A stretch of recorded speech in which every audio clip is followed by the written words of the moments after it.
of two giants of the sky, KLM Flight 4805, a Dutch jumbo jet on a charter flight, and Pan Am Flight 1736, a US-bound passenger plane.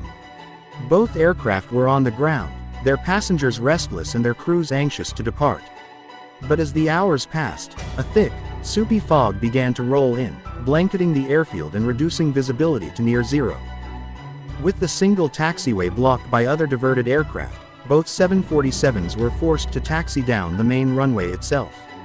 The air traffic controller, unable to see the planes, relied on their radio communications.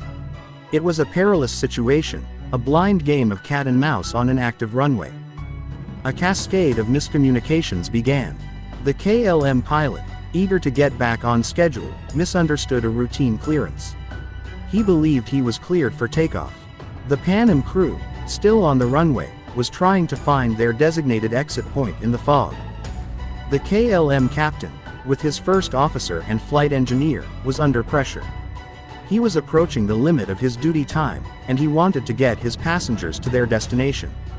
He released the brakes and pushed the throttles forward.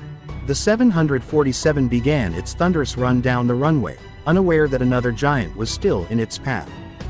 In the Pan Am cockpit, a sudden cry of alarm. A giant, shadowy shape was barreling toward them.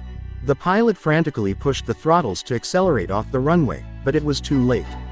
The KLM crew, seeing the Pan Am jet, tried to pull back on the yoke, to lift off and clear the other plane.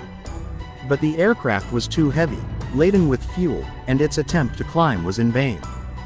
At 5:06 p.m., the KLM 747, traveling at over 160 miles per hour, slammed into the Pan Am jumbo jet.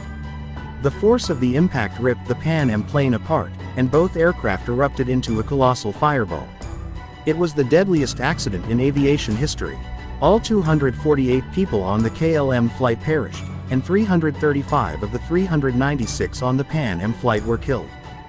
The Tenerife disaster was a grim lesson in the power of human factors in aviation.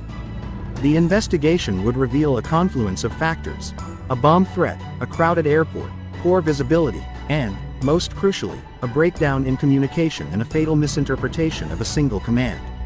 It was a tragedy that would forever change aviation safety, a fatal folly born not of mechanical failure, but of human misunderstanding. Follow for more true stories.